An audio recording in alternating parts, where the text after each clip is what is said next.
మిథునం వారికి గనక చూసుకున్నట్లయితే మీకు రాశిలో గురువు యొక్క సంచారము, ఈ గ్రహణం ఏదైతే ఈ పక్షంలో గ్రహణం వస్తుంది కాబట్టి మూడో స్థానంలో గ్రహణం చాలా మంచిది. Don't worry.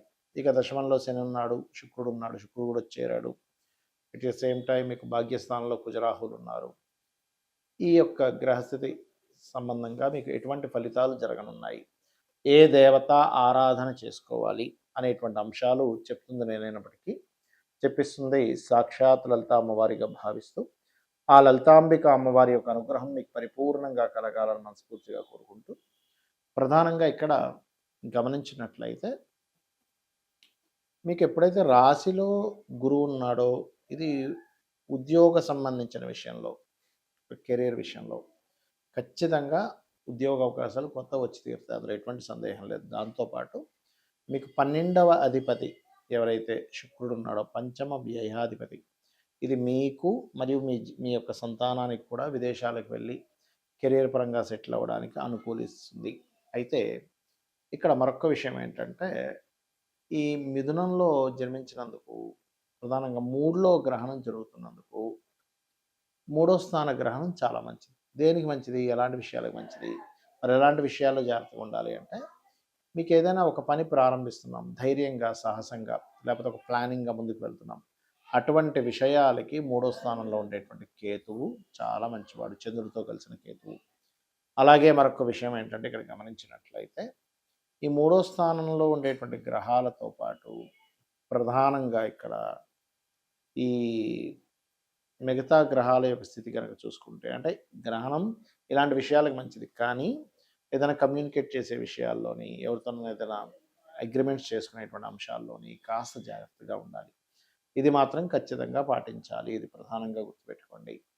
అలాగే లాంగ్ జర్నీ చేసేటప్పుడు దశమ స్థానంలో మనకి శని ఎలా ఉన్నాడో మనకి భాగ్యస్థానంలో కూడా కుజుడు రాహు ఉన్నందుకు లాంగ్ జర్నీ చేసేటప్పుడు హైయర్ ఎడ్యుకేషన్ విషయంలోని తండ్రి గారి విషయంలో కూడా కొంత జాగ్రత్తగా ఉండాలి. ఎందుకంటే 2 కుజరాహువులు కలిసి ఉన్నప్పుడు ఏంటంటే కాస్త మీకు తండ్రి గారి ఆరోగ్యము, తండ్రి గారితో అంటే మీ యొక్క తండ్రి గారిని కాస్త వాహనం మీద వెళ్ళేటప్పుడు స్పీడ్గా వెళ్ళొద్దని చెప్పండి. బికాజ్ ఆఫ్ మీ లగ్నానికి గురువు లగ్నంలో బాధకుడు ఉన్నాడు.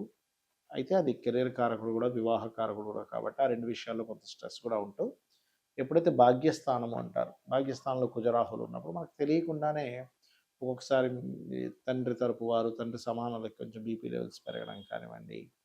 అలాగే మరొక విషయం ఏంటంటే ఈ కాంబినేషన్ ఉన్నందుకు పర్టికులర్గా మీరు ఎక్కువగా ఈ నరసింహస్వామి ఆలయాలు, సుబ్రహ్మణ్యేశ్వర స్వామి ఆలయాలు లేదా దుర్గా ఆలయాలకి ఆ క్షేత్రాలకు వెళ్తూ ఉంటే కూడా దాని యొక్క ప్రభావం అనేటువంటిది తగ్గుతుంది. ఇక్కడ గ్రహణము ఏర్పడుతున్నందుకు మీరు అసలు ఎటువంటి దానాలు ఇవ్వాలి, అసలు ఒక్కొక్క సమస్యకి ఒక్కొక్క మంత్రం ఏం చేసుకోవాలో చెప్తారు. ప్రధానంగా దానం ఇవ్వవలసినటువంటివి ఏమిటి, ఇందులో 2 రకాలు. ఒకటి ఎవరికి వారిచ్చుకుంటారు, లేదా ఒక్కొక్కసారి సంతానం ఎక్కడో దూరంగా ఉన్నప్పుడు వాళ్ళ పిల్లల కోసం ఇస్తారు, అలా కూడా ఇవ్వవచ్చు, తప్పేం లేదు. అయితే బియ్యము 1 కేజీంబావు బియ్యము, కేజీంబావు ఉలవలు, కేజీంబావు మినుములు, గోధుమలు, నువ్వులు, ఈ 5 పదార్థాలు ఇవ్వాలి ముఖ్యంగా. మరియు దీంతో పాటు మీరు వెండికి మన ఇత్తడికి సంబంధించి, వెండి కాదండి, వెండి చాలా రేటు ఉంది, ఇత్తడికి సంబంధించి చిన్న గిన్నె తీసుకొని దాంట్లో ఆవు నెయ్యి పెట్టి ఏదైనా లోహాలు, పంచలోహాలు, రాగిలో వాటిలో వీటిలో ఉంటాయి, సూర్య చంద్ర ప్రతిమలు మరియు నాగ పడగలు ఉంటాయి, ఆ రెండింటిని ఇవ్వాలి, గుర్తుపెట్టుకోండి. ఇంకా తీవ్రంగా దోషం ఎవరికైనా ఉంది అనుకుంటే కనుక గోశాలకు వెళ్ళి గోవుకి సేవ చేయడం, గోవుకి ఏదైనా తినిపించడం, రామాయణ మహాభారతాలు లాంటివి వినడం, చదవడం చేస్తే మంచిది. అయితే గ్రహణ సమయంలో, గ్రహణం అనగానే భయపడడం కాదు, ఇక్కడ మీరు బాగా అర్థం చేసుకోండి, ఇది సాధన చేసుకోవడానికి గొప్ప సమయము అని మీరు అర్థం చేసుకోవాలి గ్రహణ సమయం. ఓకే, మీరు ఇక్కడ గ్రహణం మీకు కనబడకపోయినా 4:35 గ్రహణ సంబంధించిన పట్టు స్నానం చేసి కూర్చొని 7:30 వరకు కూర్చోవచ్చు జపం, తర్వాత విడుపు స్నానం చేయొచ్చు.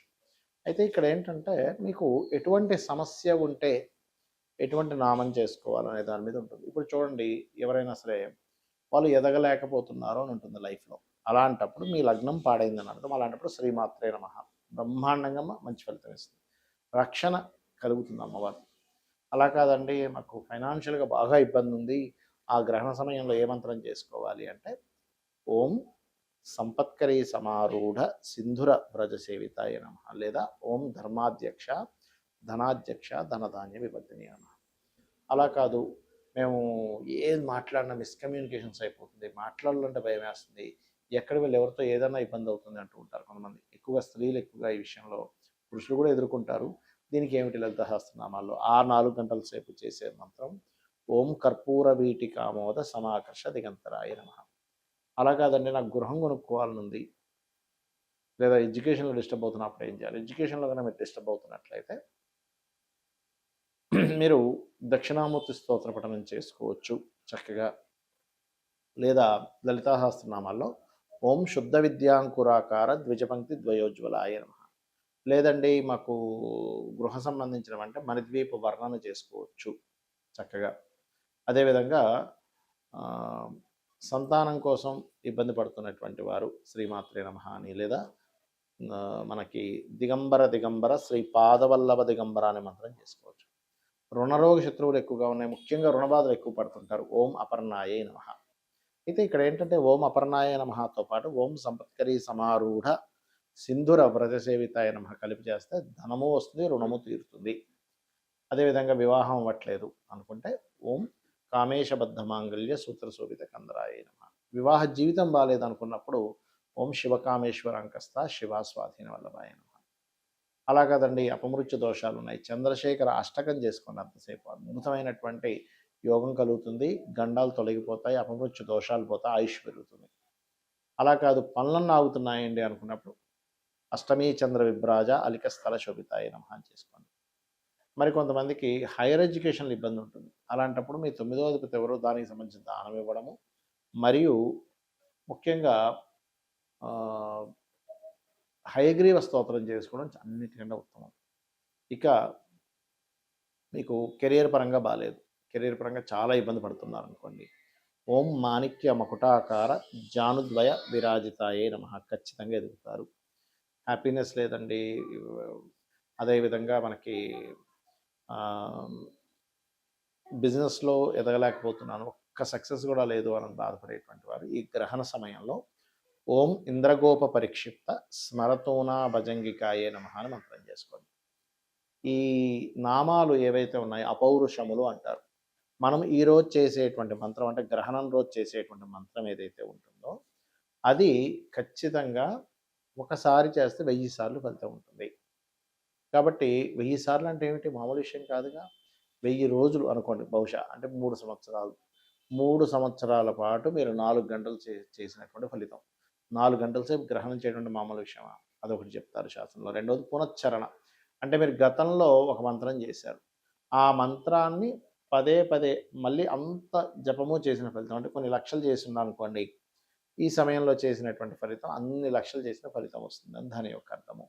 కాబట్టి ఇది చెయ్యండి. మరియు ఇక్కడ మీకు ఏదైనా సమస్య బాగా తీవ్రంగా ఉంది, అది ఏ ఏ భావానికి సంబంధించిందని చూసుకొని ఆ గ్రహం మీ జన్మజాతకంలో అక్కడ ఏదైతే గ్రహం ఉందో ఆ గ్రహానికి సంబంధించిన దానం ఇవ్వండి. అప్పుడు ఖచ్చితంగా ఏమవుతుందంటే ఆ యొక్క డిస్టర్బెన్సెస్ అనేవి పూర్తిగా తగ్గిపోవడం జరుగుతుంది. ఇది ప్రధానంగా గుర్తుపెట్టుకోండి. ఒకటే ఏంటంటే గ్రహణం అనగానే ఏదో ఈ రాశి వారికి ఏదో అయిపోతుంది, ఆ రాశి వారికి ఏదో అయిపోతుంది కాదు. కొంచెం దాని ఎఫెక్ట్ ఉంటుంది, లేదా అపర కుబేర్లు అయిపోతామని కాదు.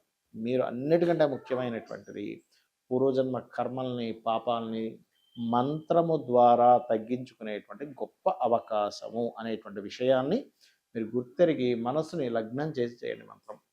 చాలామంది ఏం చేస్తారంటే ఏదో చేస్తున్నాం అంటే చేస్తున్నాం, అలా మనసు లగ్నం చేసి మనసుతో చేయండి. ఇప్పుడు ఆలోచనతో చేస్తాము, మనసు మైండ్లో తిప్పుకుంటూ, లేదా మనం నోటితో చేస్తాం, అలా కాదు మనసుతో చేయండి. మనసుతో చేయాలనే ప్రాక్టీస్ చేయండి. ఖచ్చితంగా మీకు దాని యొక్క ఫలితం 100% కలుగుతుంది. శ్రీమాత్రే నమః.